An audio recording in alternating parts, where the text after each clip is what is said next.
Shalom, selamat hari Minggu Bapak Ibu yang dikasihi Tuhan. Ya, bersyukur kepada Tuhan untuk waktu yang Tuhan berikan kepada setiap kita di dalam hari demi hari yang kita jalani.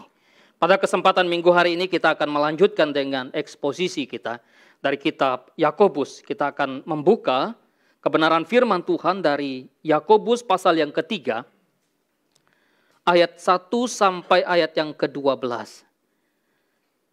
Yakobus pasal yang ketiga ayat 1 sampai ayat yang ke-12. Saya akan membacakan firman Tuhan ini bagi kita. Bapak Ibu Saudara-saudara bisa memperhatikan di dalam Alkitabnya masing-masing. Demikianlah firman Tuhan. Saudara-saudaraku, janganlah banyak orang di antara kamu mau menjadi guru. Sebab kita tahu bahwa sebagai guru kita akan dihakimi menurut ukuran yang lebih berat. Sebab kita semua bersalah dalam banyak hal. Barang siapa tidak bersalah dalam perkataannya, ia adalah orang sempurna, yang dapat juga mengendalikan seluruh tubuhnya. Kita mengenakan kekang pada mulut kuda, sehingga ia menuruti kehendak kita. Dengan jalan demikian, kita dapat juga mengendalikan seluruh tubuhnya. Dan lihat saja kapal-kapal, walaupun amat besar dan digerakkan oleh angin keras, namun dapat dikendalikan oleh kemudi yang amat kecil menurut kehendak jurumudi.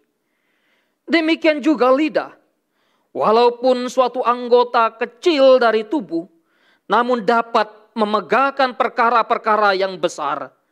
Lihatlah, betapapun kecilnya api, ia dapat membakar hutan yang besar. Lidah pun adalah api.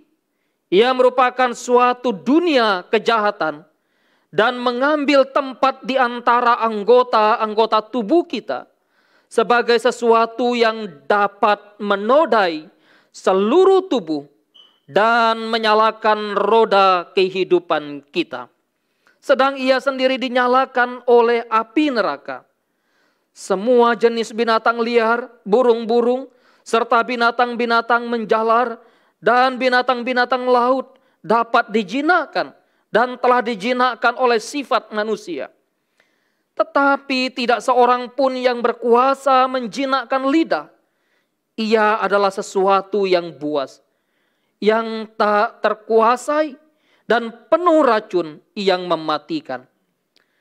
Dengan lidah kita memuji Tuhan, Bapa kita.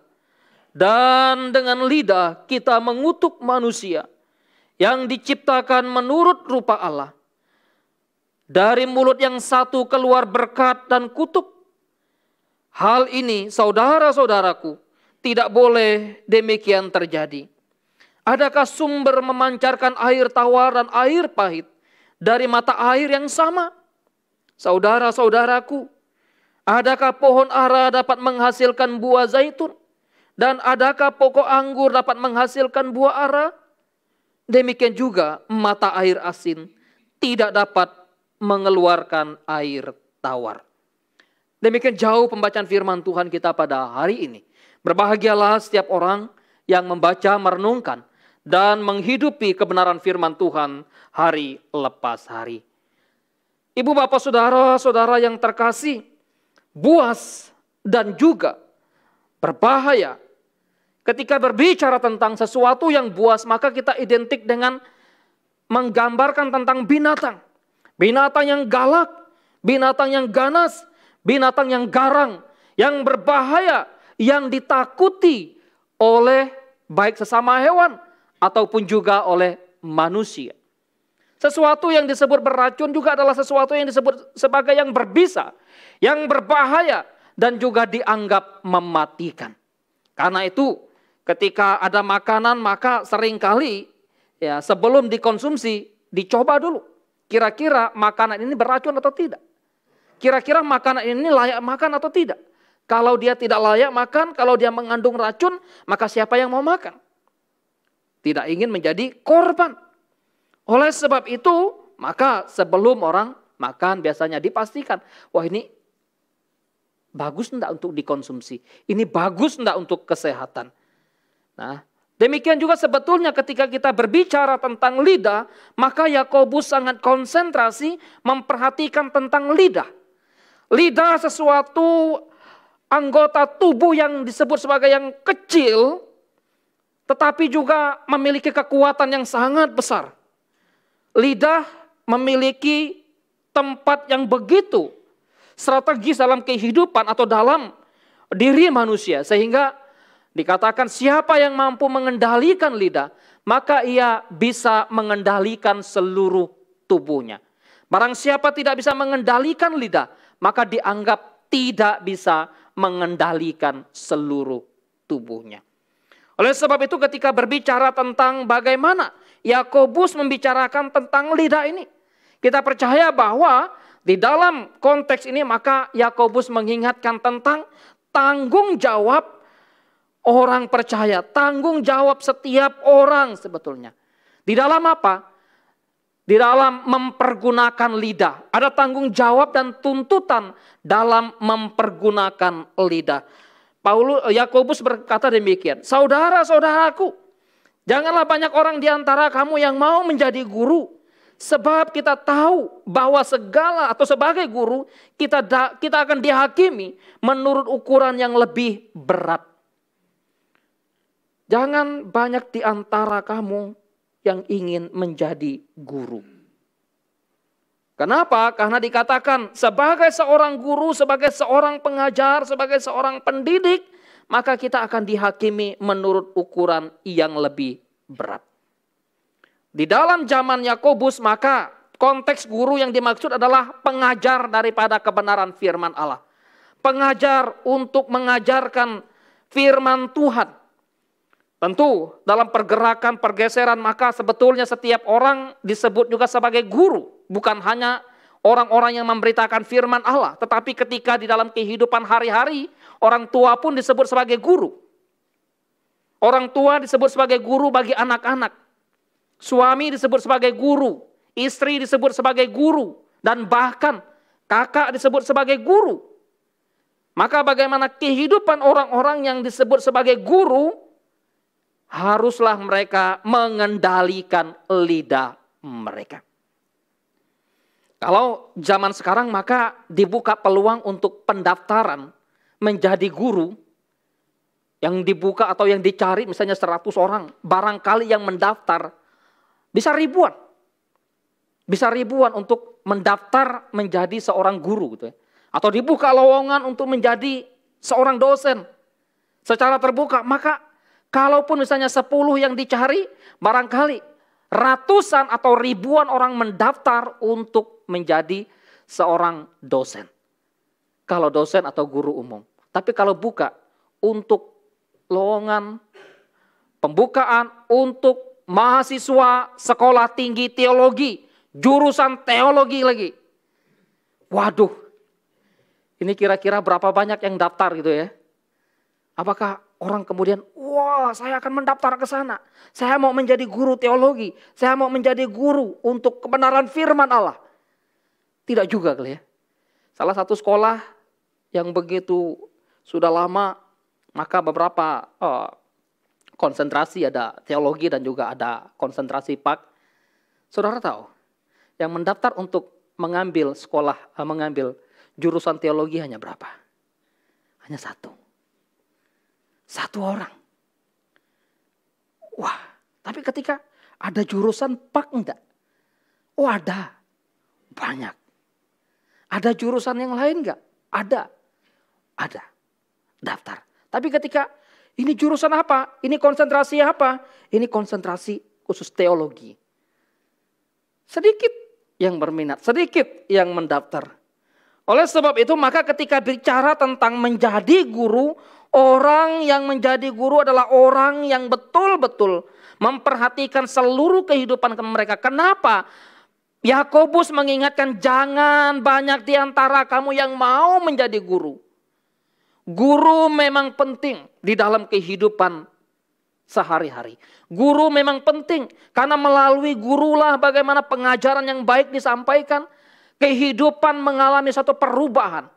Yang dulu mungkin orang belum bisa membaca, melalui seorang guru orang bisa membaca. Yang dulu seseorang belum punya pengalaman, melalui seorang guru yang mengajar, yang mendidik, orang dapat pengalaman. Guru memang penting, melalui guru maka ada suatu perubahan kehidupan yang terjadi dalam kehidupan. Baik itu dalam konteks masyarakat, konteks keluarga, maupun dalam konteks pribadi. Maka tanpa ada guru, tidak mungkin ada orang yang kemudian berhasil, sukses itu ya. Gimana ada profesor kalau nggak ada guru? Gimana ada pejabat-pejabat tinggi yang lain kalau tidak ada guru misalnya? Pasti semuanya melalui pendidikan, melalui guru yang mendidik, melatih mereka. Baik itu secara formal maupun informal. Oleh sebab itu guru sangat penting. Maka guru yang sungguh-sungguh mengajarkan kebenaran, guru yang sungguh-sungguh mengajarkan kebenaran bukan saja melalui kata-kata mereka, tetapi juga melalui kehidupan mereka. Ada banyak guru di dalam konteks kehidupan orang Israel. Guru-guru Israel, ahli-ahli Taurat, orang-orang Farisi. Tetapi tidak semua mereka mengajarkan dengan satu ajaran yang baik, yang benar. Karena itu seringkali Yesus mengingatkan kepada mereka. Kepada orang-orang yang menjadi murid Kristus. Perhatikan dan dengarkan ajaran mereka. Tapi jangan tiru kelakuan mereka. Ada ajaran mereka yang benar? Ada. Tapi ada juga ajaran mereka yang salah? Ada. Sehingga kadangkala kehadiran Kristus betul-betul mengingatkan kepada mereka, bahkan menegur mereka tatkala mereka salah dalam pengajaran. Mengajar adalah hadiah, mengajar adalah karunia Tuhan yang diberikan Tuhan bagi orang-orang yang Tuhan cintai, yang Tuhan kasih. Karena itu ketika dipercayakan untuk mengajar, mengajarlah dengan benar. Ketika dipercayakan untuk memimpin kelompok dengan benar. Ketika dipercayakan untuk memberikan seminar, berikan seminar dengan benar. Ketika dipercayakan untuk mengajar dalam kehidupan rumah tangga, dalam kehidupan keluarga, mengajarlah juga dengan benar. Guru yang tidak bertanggung jawab, guru yang tidak sungguh-sungguh mengajarkan kebenaran, hanyalah guru yang menyesatkan banyak orang. Karena itu, Yakobus mengingatkan, jangan banyak di antara kamu yang ingin menjadi guru. Kita guru akan dihakimi, akan diadili menurut ukuran yang lebih berat. Apa yang kita pakai untuk mengajar, itu akan dipakai untuk menghakimi, untuk mengadili kita.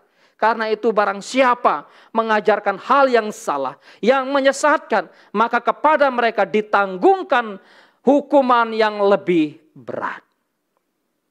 Yesus dengan tegas, dengan keras mengingatkan. Barang siapa menyesatkan salah satu dari anak ini, baiklah kepadanya. Diikatkan batu kilangan dan cemplungkan dia ke dalam sungai, ke dalam air. Supaya apa? Supaya dia tidak timbul lagi. Supaya apa? Supaya pengajarannya tidak berkembang lagi. Supaya apa? Supaya tidak ada lagi penyesatan. Oleh sebab itu, maka bagaimana kehidupan kita hari lepas hari di dalam mengajar, mendidik anak-anak kita. Karena itu betapa seriusnya kita di dalam menjaga ajaran kebenaran iman Kristen, kitab suci. Bahkan dari sejak dini anak-anak kita ajarkan sungguh-sungguh untuk mengerti, memahami akan kebenaran Tuhan dan juga hidup di dalam kebenarannya. Bapak Ibu Saudara-saudara yang dikasihi oleh Tuhan Yesus Kristus, di dalam Amsal pasal yang ke-10 ayat yang ke-19, di dalam banyak bicara pasti ada yang namanya pelanggaran. Tetapi siapa yang menahan bibirnya berakal budi.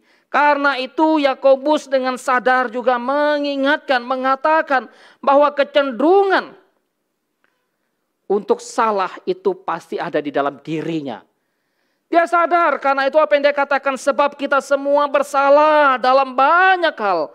Barang siapa tidak bersalah dalam perkataannya, ia adalah orang sempurna.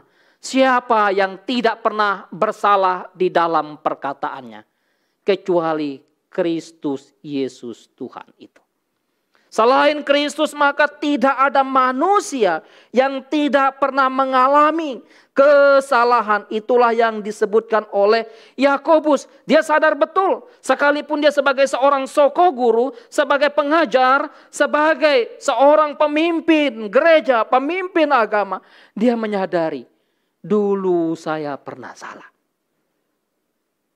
Semua sudah tercemar oleh dosa di dalam perkataan kita. Maka di dalam Roma, Paulus mengingatkan tentang keberdosaan manusia yang begitu berdosa, yang begitu rusak. Kerongkongan mereka adalah kubur yang terbuka. Dengan lidah mereka, mereka telah menggunakan tipu daya, racun, ular berbisa ada di bawah bibir mereka. Yang mulutnya penuh kutukan dan kepahitan. Hal yang sama yang disebutkan oleh Yakobus di dalam bagian ini. Karena dalam banyak hal kita menyesatkan semua orang sebelum kita mengenal Kristus. Sebelum kita hidup di dalam Kristus. Sebelum kita percaya kepada Kristus. Oleh sebab itu membaca bagian ini melihat bagaimana kehidupan seorang Yakobus sebelum dia menerima Kristus. Bukankah dia salah seorang dari saudara Tuhan Yesus yang barangkali ketika Yesus di dalam kerumunan orang banyak, di dalam Injil Markus pasal yang ketiga ayat yang ke-21, ketika orang mengatakan bahwa jangan-jangan dia ini telah gila. Waktu Yakobus masih muda, Yakobus tidak serta-merta langsung terima dan percaya kepada Yesus. Dia mengalami satu pergumulan yang panjang untuk menjadi seorang yang betul-betul menerima Kristus.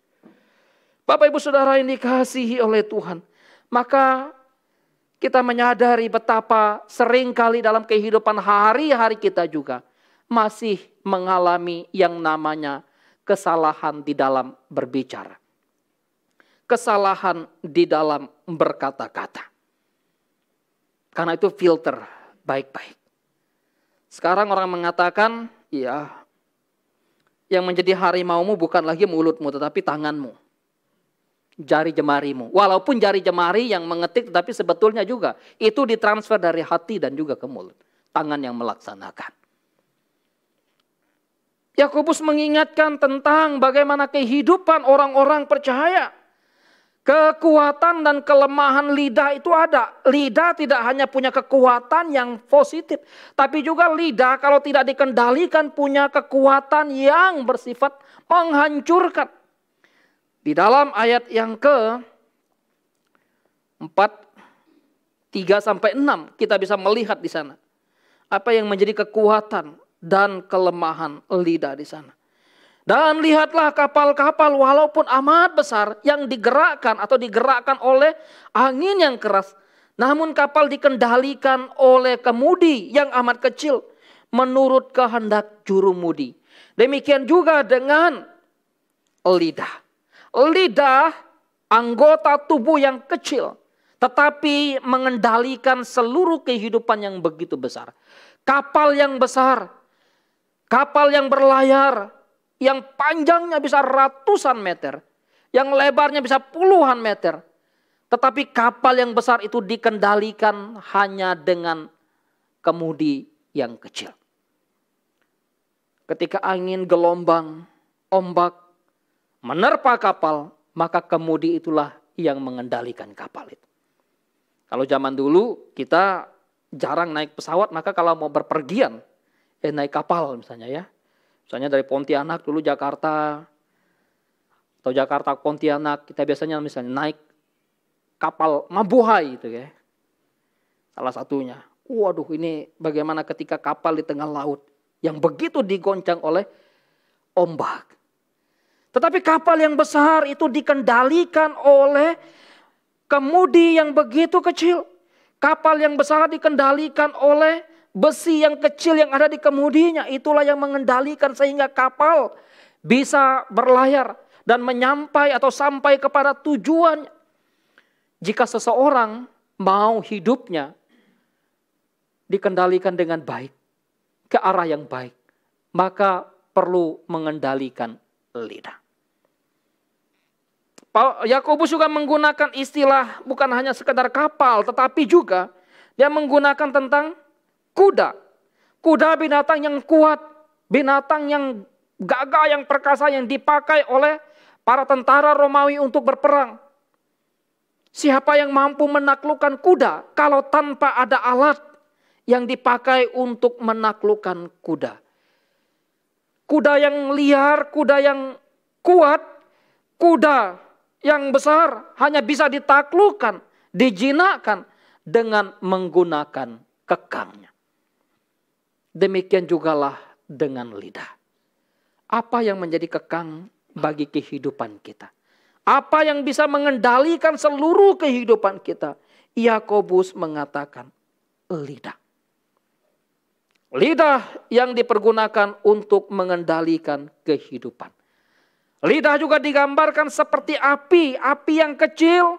Tetapi ketika api itu dipakai untuk membakar hutan, maka hutan yang terbakar itu bisa seluas mungkin. Hutan yang terbakar itu bisa hangus. Hutan yang terbakar itu bisa betul-betul menjadi luluh lantak dan menjadi abu. Bayangkan puntung rokok saja, orang mengatakan bisa dipakai untuk menghanguskan gedung yang besar misalnya. Apa iya itu kan? Tetapi ya ketika puntung rokok, misalnya orang muntung rokok, lalu jalan di hutan, hutan itu kering, ada semak-semak duri yang kering, lalu puntung rokok dilempar ke situ, oh itu bisa membakar hutan sedemikian rupa. Pada tahun 2005 sampai 2007, ketika saya ada di lahan gambut 1 juta hektar Kalimantan Tengah, waktu pelayanan di sana. Begitu terbakar hutan gambut itu, maka hutan gambut itu terbakar masuk ke dalam tanah sana. Tidak mudah untuk memadamkannya. Dipadamkan di luar, siram dengan air di luar, tetapi di dalam terus bergerak. Terus. Maka api yang begitu luar biasa bisa menghanguskan, membakar hutan, membakar gedung. Demikian juga lidah. Bila tidak dikendalikan bisa membakar seluruh kehidupan kita. Membakar seluruh kehidupan manusia. Oleh sebab itu Yakobus mengingatkan, hati-hati dengan lidah.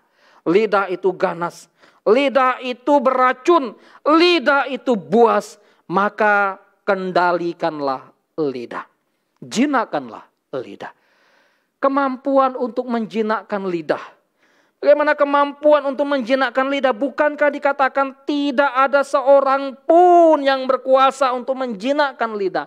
Hewan-hewan liar, binatang-binatang liar sudah dijinakkan, telah dijinakkan dan bahkan telah ditaklukkan.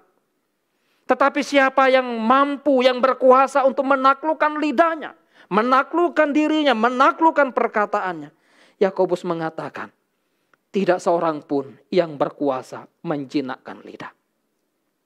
Kalau begitu, bagaimana cara kita menjinakkan lidah yang buas? Lidah yang ganas, lidah yang berbahaya, lidah yang bisa mematikan, lidah yang bisa menghancurkan melalui kata-kata kita. Tentu saja kita bersyukur kalau ada berkat yang juga sebetulnya keluar dari lidah.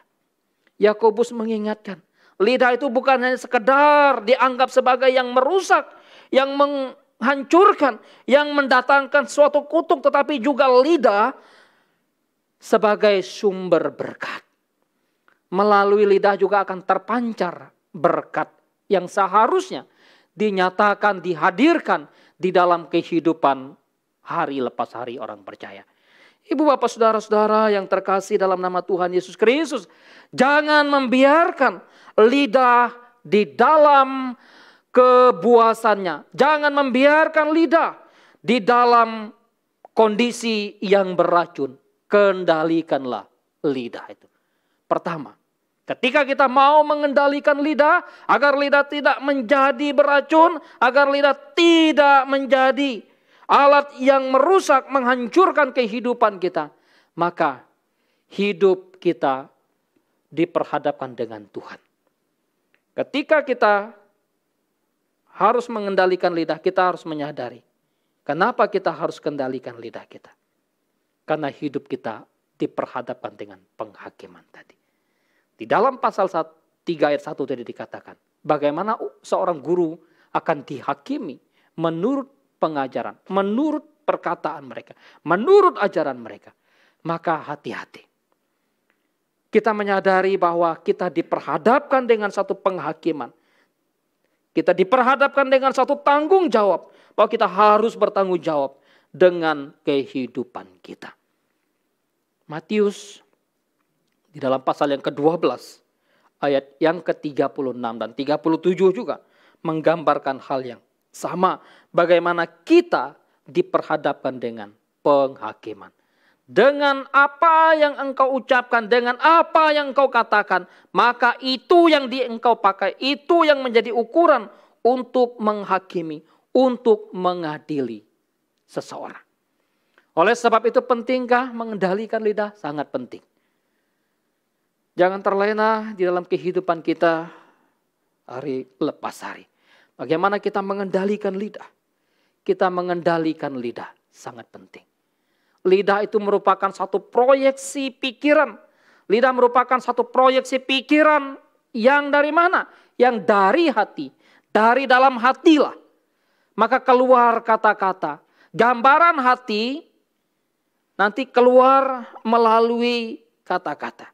Kalau hatinya jahat, maka Yesus mengatakan, maka ucapannya jahat.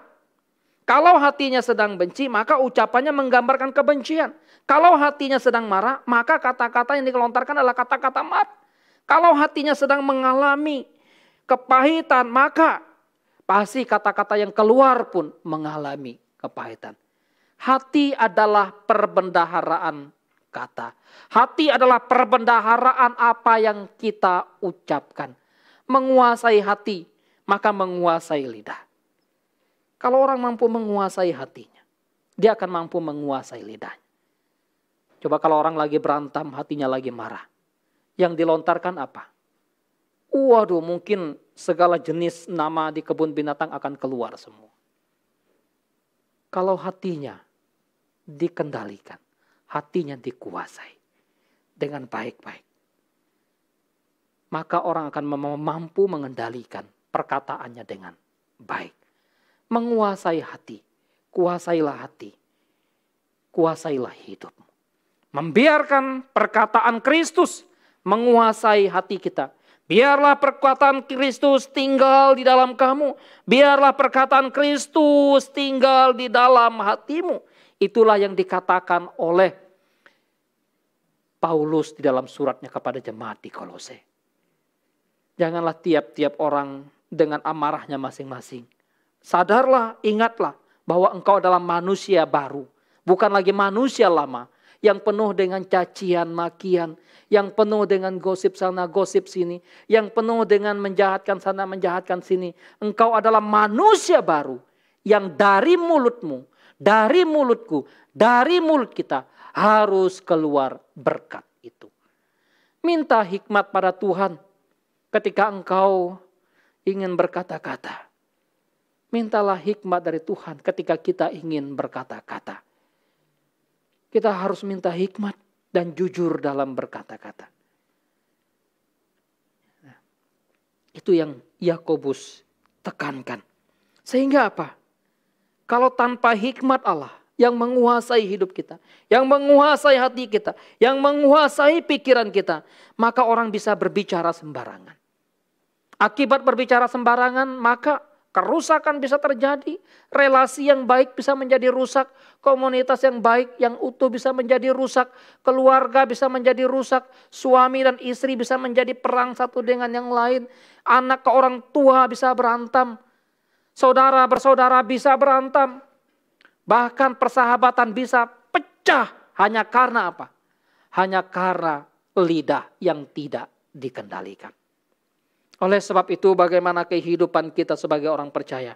Di dalam konteks surat Yakobus juga cepat mendengar, lambat untuk berbicara. Itu adalah hal yang sangat penting di dalam mengendalikan lidah. Orang yang ingin jadi guru kembali lagi, dia harus mendengar dulu. Mendengar, mau mendengar, baru dia akan berbicara. Kalau dia langsung berbicara dan berbicara tanpa mau mendengar, maka itu bukanlah murid yang baik dan pasti akan menjadi calon guru yang tidak baik juga. Karena itu belajar, belajar dan belajar. Baru kemudian kita berbicara. Maka mengendalikan lidah itu penting. Jangan membiarkan lidah kita di dalam kepuasan. Jangan membiarkan lidah kita di dalam keganasan. Jangan membiarkan lidah kita menjadi lidah yang beracun. Kendalikanlah itu. Di dalam 1 Petrus pasal 3 ayat 10 dikatakan demikian. Siapa yang mau mencintai hidup dan mau melihat hari-harinya baik, ia harus menjaga lidahnya terhadap yang jahat dan bibirnya terhadap ucapan-ucapan yang menipu. Lidah yang lemah lembut adalah pohon kehidupan, tetapi kesesatan di dalamnya mematahkan semangat. Karena itu, kendalikanlah lidah. Jangan membiarkan lidah di dalam bahaya. Jangan membiarkan lidah di dalam kehidupan yang rusak, yang tidak terkendalikan, yang mengandung bisa. Tetapi apa? Kendalikan. Mengendalikan lidah. Sama juga dengan mengendalikan hidup itu sendiri. Barang siapa dia mengendalikan, mau melihat bagaimana kehidupannya yang baik. Kehidupannya yang sungguh-sungguh di hadapan Tuhan. Hendaklah ia memperhatikan ucapannya. Memperhatikan perkataannya. Dan tentu hal yang sangat penting juga, bagaimana mengendalikan lidah. Kenapa kita harus mengendalikan lidah? Maka jangan biarkan lidah menjadi lidah yang buas. Jangan biarkan lidah menjadi lidah yang beracun. Kendalikanlah. Hidup akan memuliakan Kristus kalau orang mampu mengendalikan lidah. Dan juga menjadi berkat. Maka di dalam ayat yang terakhir, Yakobus mengingatkan, dengan lidah kita memuji Tuhan Bapa kita. Dari mulut yang satu keluar berkat. Saudara-saudaraku, maka itulah yang seharusnya terjadi di dalam kehidupanmu. Bukan keluar kutuk, bukan keluar kata-kata yang tidak menjadi berkat. Maka keluar hal-hal yang manis, hal-hal yang memberkati, hal-hal yang menyukakan, hal-hal yang membangun kehidupan. Itulah yang seharusnya dilakukan oleh orang percaya. Maka biarlah kita terus diingatkan oleh Tuhan bagaimana kita menjaga kehidupan kita. Tanda kedewasaan rohani dalam konteks surat Yakobus ini, selain dia sudah mendengar firman, mengalami perjumpaan dengan Kristus, maka di dalam pasal yang ketiga ini, bagaimana orang mengendalikan lidahnya. Itu adalah salah satu tanda bagaimana kerohanian yang dewasa, kerohanian yang sehat, kerohanian yang baik, kehidupan orang-orang beriman. Jangan sampai ketika kita hidup dalam kehidupan sehari-hari kita, bukan kata-kata yang menjadi berkat yang keluar di sana. Ketika kita bersosial media kita menjadi berkat atau tidak. Ketika kita berelasi dengan orang-orang di sekitar kita, bagaimana kita menjadi berkat bagi mereka. Bukan hanya sekedar melalui tindakan kita, tetapi juga melalui kata-kata kita. Betapa lidah punya kekuatan yang luar biasa. Kata-kata kita punya kekuatan yang sangat kuat untuk mempengaruhi orang. Bayangkan, kalau orang dipengaruhi dengan perkataan-perkataan yang baik, dia akan menjadi orang-orang yang baik. Kalau orang dipengaruhi dengan perkataan-perkataan yang jahat, yang merusak, maka tidak heran kalau kemudian orang menghalalkan untuk membunuh. Kenapa? Karena tadi diajarkan, terus didorong, terus dikata-katakan demikian. Maka bagaimana kita hidup sebagai orang percaya? Hadirlah untuk menjadi berkat dimanapun Tuhan hadirkan kita. Di keluarga, di pekerjaan, di pelayanan, dan dimanapun Tuhan tempatkan. Biarlah Tuhan menolong kita, Tuhan memimpin kita untuk hidup di dalam cinta kasih-Nya. Satu bagian terakhir ayat yang menguatkan kita. Hendaklah perkataan Kristus itu diam dengan segala kekayaan di antara kamu. Sehingga kamu dengan segala hikmat mengajar dan menegur seorang akan yang lain. Dan sambil menyanyikan mazmuran puji-pujian dan nyanyian rohani, kamu mengucap syukur kepada Allah di dalam hatimu. Dan segala sesuatu yang kamu lakukan dengan perkataan atau dengan perbuatan, lakukanlah semuanya itu di dalam nama Tuhan Yesus sambil mengucap syukur oleh Dia kepada Allah Bapa kita. Tuhan memimpin kita, Tuhan menolong kita, Tuhan menguatkan kita untuk menjadi umat-umat yang senantiasa hidup menjadi berkat di keseharian. Mari kita tundukkan kepala, kita berdoa kepada Tuhan.